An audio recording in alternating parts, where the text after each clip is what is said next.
Since the beginning of the internet, there have been internet trolls. We know people like to share their opinions on sites like Facebook, Twitter, but a lot take it to that next level, sending strangers insulting, vulgar, even threatening messages. It's that digital courage that is not courage at all, really. Absolutely. And 21-year-old Alana Pierce, she's an Australian video game journalist, and unfortunately, she sees a lot of it on her public Facebook page. She said she would try to send her harassers rational messages, but found out that a lot of them are not even adults, so a lot of them are just boys.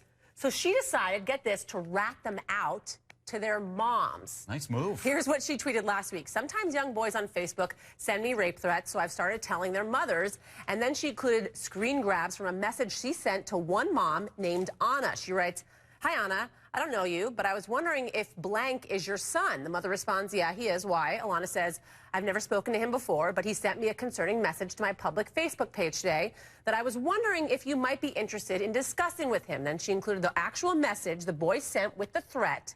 Listen to this. "I'll rape you if I ever see you, blank." So the mother seems pretty horrified, and she responds with, "Oh my God, little blank, I'm so sorry. Yes, I will talk to him." Right to mom. Right to mom. There. Right to the source. And as we delve into this, a couple different angles to this story, the culture of gaming and social media, we'll hit on that. And of course, the parenting side as well.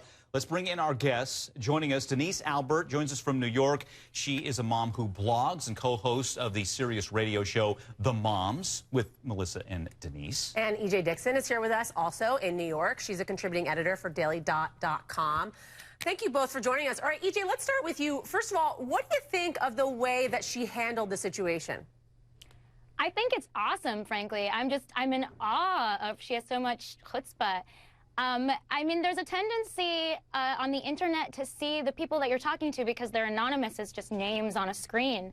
But what this girl did is she sent this very strong message to this one troll saying, "I'm a real person, I have real feelings, and it's not okay to talk to people that way." But, you know, we've done stories on this before, and it seems like it's not uncommon in the gaming culture for boys to attack women. What's up with that, EJ? Why is that? Yeah, it's definitely not uncommon. I think it's for a few reasons. First of all, women make up a pretty small minority of the gaming community in general. And second of all, there's definitely this becoming the oppressor mentality. The men who are in gaming, they're not the kind of guys who were top dog in high school. They're disenfranchised, probably pretty frustrated. So when they enter the gaming community, they sort of emulate this alpha male mentality, and they take it out on the women, on the people who are seen as the most vulnerable targets, and those are predominantly women. Wow. Hey, Denise, I know you're a mom of two boys. I am as well. So I like what happened. Let's just get your take on that she went to mom, and it sounds like mom did something about it. I'm curious why she's not going to the police. I mean, rape is a crime. I love that she went to the mom. That's a great first step.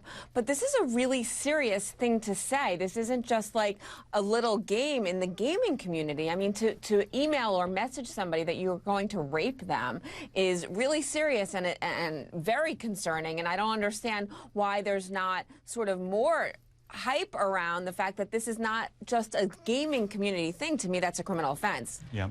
Good point on that. Yeah, and it also leads, again, on the parenting angle of how we monitor our kids. Your guys are younger. Do you have a plan?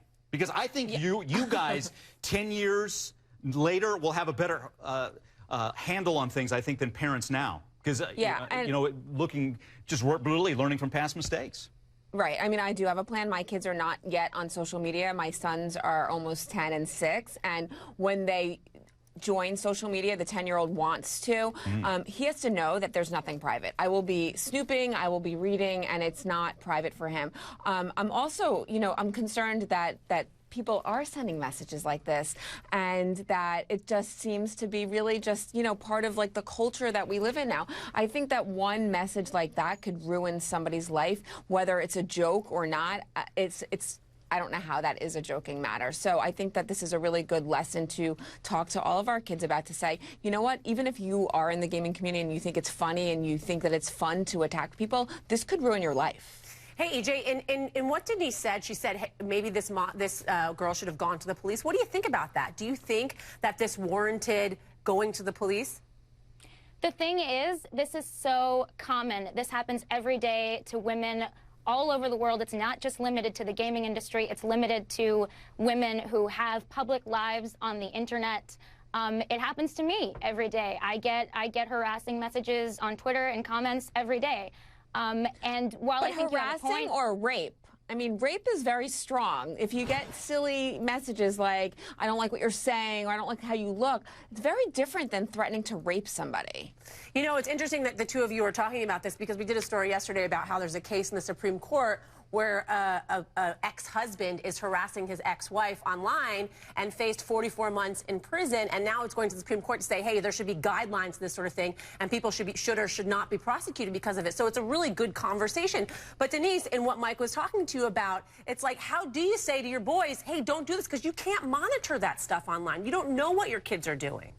Right. Well, you should know what your kids are doing. I mean, my son doesn't go on the computer without being in my vision, basically. I mean, he's almost 10, like I said, and I really do have to monitor everything. And if I'm in the other room, I scream across the room every 2 minutes, what are you on? What are you watching?